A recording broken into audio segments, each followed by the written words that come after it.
Hello everybody, my name is Rolak and welcome back to Pokemon Leaf Green. In the last episode we made our way through Viridian Forest, talked about some abilities and some other things, made it to Pewter City, and in this episode we are going to be encountering challenging our first gym. Oh yeah, do you want to dream big? You dare to dream of becoming the Pokemon champ? I'm no trainer, but I can advise you on how to win. Let me take it to the top. Alright. It's gonna happen. The first Pokemon. Alright, this guy is practically just telling us like advantages and tips. So this is the first gym, and it is also probably the easiest gym in the entire game. Gyms usually consist of several trainers and one gym leader. But for this one, there's only going to be one trainer, mostly because it's the starting one and they don't want to overwhelm you with a bunch of trainers. That comes later. Alright, so this guy's sending out a Geodude. Each gym has its own type theme. For example, this gym has rock types. That's their advantage. Rock types are weak to ground, water, and grass. And fighting. Fighting as well. Oh, I have Mankey. Or Wukong. I can do that. Cool. Bear in mind, most of the rock types are also mixed with ground types. So if you use some, say, as a water type against them, it'll be 4 times as effective because that's how type advantage works. It's really helpful. He's gonna send out Sandshrew though, which is just a normal ground type, which is weird. Just use Bubble on him. That should take him out pretty easily. Or not. Oh, lower his speed though. Right, it does that. I forgot about that. He's gonna use Scratch. Cooper has good defense, so this shouldn't be too much of an issue to deal with. Oh, lower the speed again. Huh. Oh, Sand Attack. Great. Sand Attack lowers the accuracy. If your accuracy gets lowered enough, then you're not going to be able to hit anything, which is really annoying. I'm surprised he didn't go with that first of all things, but yeah. AI can be weird sometimes. Alright. 219 experience. Good God. Only level 12 and pretty much halfway through there. Huh. Alright, and now we are on to the gym leader himself. I'll leave Cooper as he is. I'm going to try to get Wukong out and deal some damage, so let's go ahead and do this. So, you're here. I'm Brock. I'm Pewter's gym leader.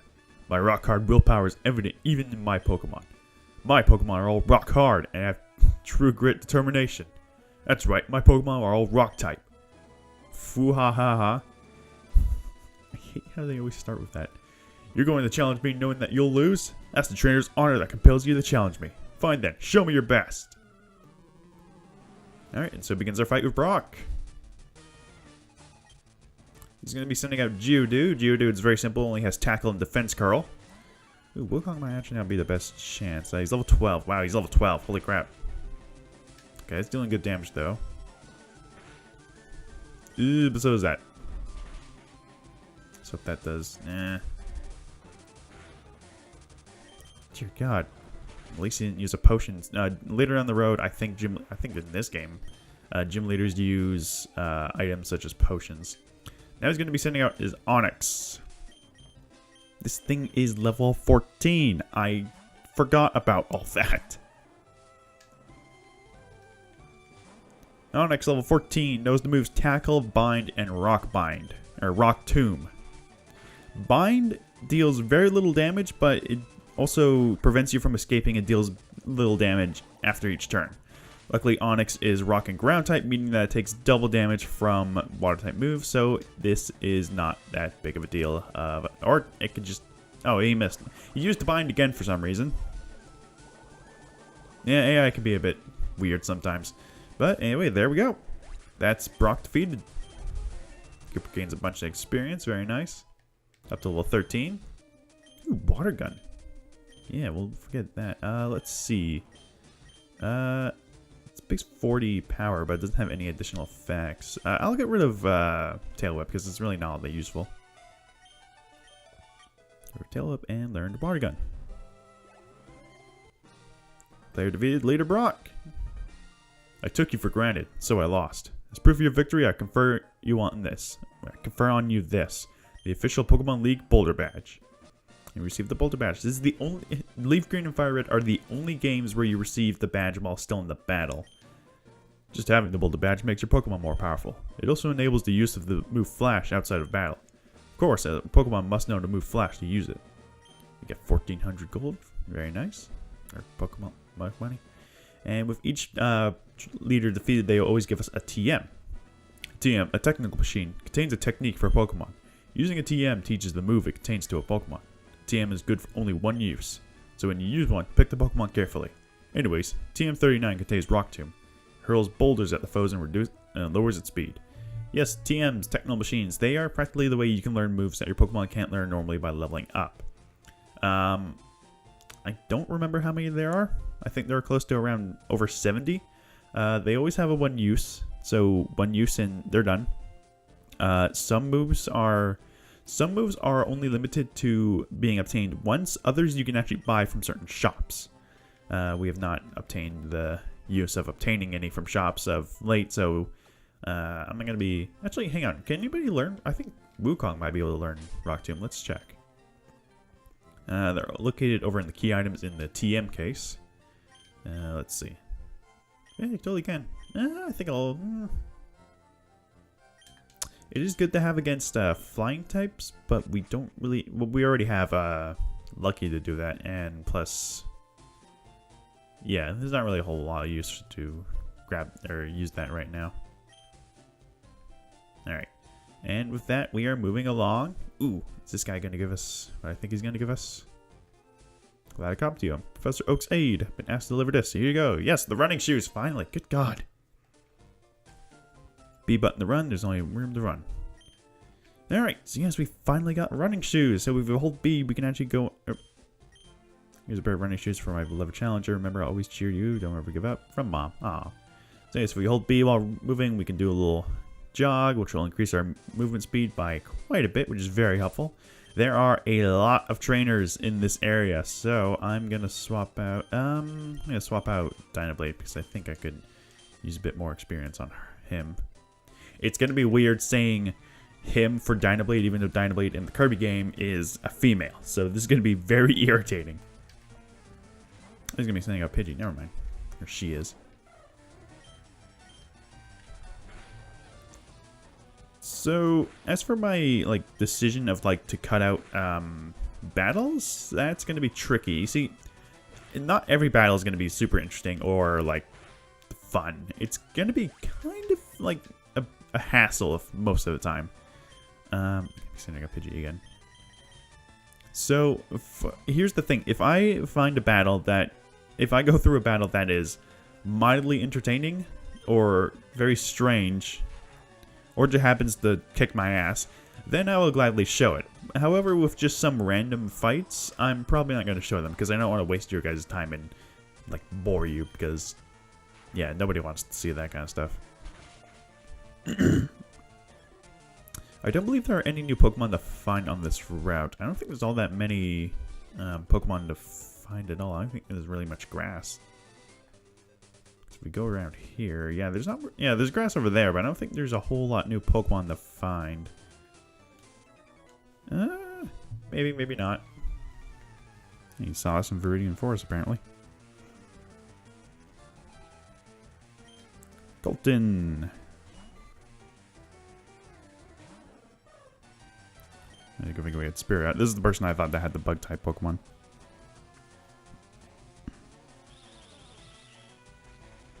What route is this? I completely forgot. Alright, I actually managed to find out what Pokemon appear on this route. So, the Pokemon you can encounter on this route in the small grass patch that's over to the far right of this area is Pidgey, Spearow, which we have already gone over, and the two Nidorans. There are two types of Nidorans. There's Nidoran male and there's Nidoran female. Nidoran female is the teal, light blue look, and Nidoran male is the purplish look. Both these Pokemon evolve into different things, even though they have similar names. They also evolve into early... You can potentially get an early ground-type Pokemon if you fully evolve either of these Pokemon. However, I'm not going to be interested in catching them. You can also find a Jigglypuff around this area. What is with these stats? You can find Jigglypuff and Mankey. Alright, we are quite low on this. but we're taking that no problem.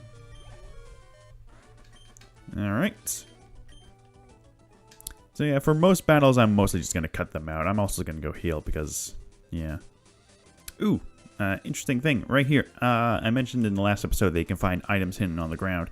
This is one instance right here with an oranberry. Ooh, right, berries are a thing. I forgot about that. So berries are a different type of held item. Berries, I should probably just go over and show you in the bag. They're stored in the berry pouch. Berries, when held by a Pokemon, it will be used in battle and restored to 10 HP. So berries are different from certain items. Berries have various effects when held by a Pokemon in battle. Some berries can restore HP. Some berries can cure status ailments once they get to a certain point.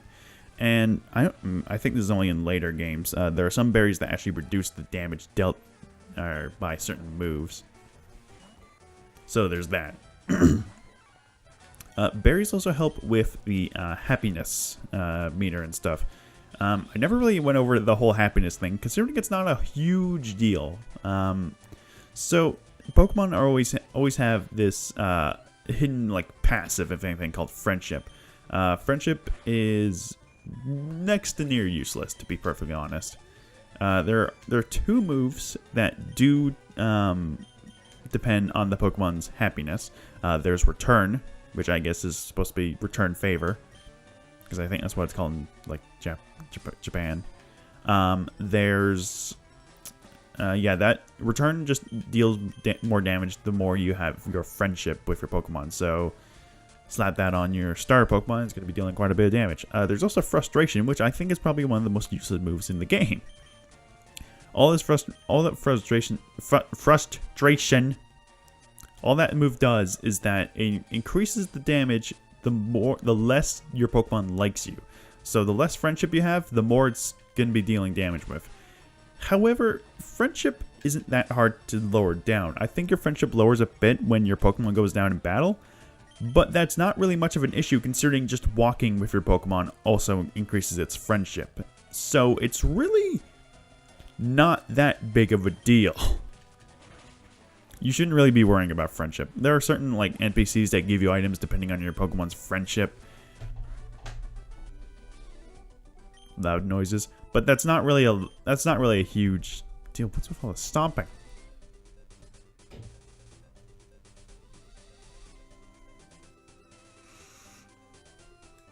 Okay, that was weird. All right.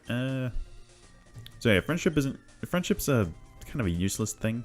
There are certain aspects to like getting friendship high, but it's really not all that worth it. I'm sending out Jigglypuff. This is Jigglypuff. Oh, excuse me. Oh, yeah, Wukong leveled up and learned Karate Chop, which is super awesome. And he goddamn disabled it. Okay. Apparently the Jigglypuff doesn't think it's super awesome. Karate Chop, I think... completely forgot what Karate Chop is, actually. I think it might just have... I think it has a high critical hit chance. That might be a different move I'm thinking of. Let me check. So, Karate Chop. Yeah, high critical hit ratio. So that's if we use that move, it's going to be dealing quite a bit of damage if we get lucky with some certain hits. There's nothing in the grass. Or nothing past the grass. Look around here. I think somewhere around here. I may be completely wrong in either Psychotic or... I guess not. I sworn there was an item there. Hello? Turn from Cerulean. There's nothing in here. Route 4. What you got, buddy?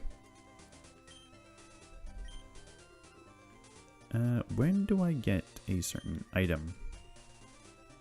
There's another hidden item right here. Person Berry. Person Berries, I think, recover Confusion if your Pokemon's afflicted with that. You got a Pokemon Center here for a quick rest. Oh, yeah, I should also bring this up. I didn't mention this when the shoes came up, but you cannot run indoors for whatever reason. There are certain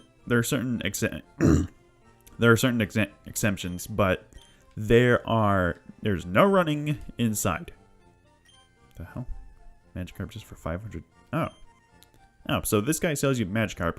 Magikarp is famous for probably being one of the worst Pokemon. Well, the worst Pokemon on its own. When it evolves into Gyarados, it's certainly one hell of a beast, but as it currently stands, we don't have really much need for a Gyarados. Honestly, if I had chosen either Charizard or Venusaur, I probably would have taken Magikarp as my water type into Gyarados. But no, not Charmander and Bulbasaur. What do you got, buddy? Team Rocket seems to be doing stuff. Alright. Okay, so yeah. So we made it up to Route 4, up to the Mount Moon tunnel entrance. We're going to be saving Mount Moon for a different, or the next episode, not different episode altogether. So, with that, thank you all for watching, and I'll see you guys in the next episode when we travel through Mount Moon. See you guys then.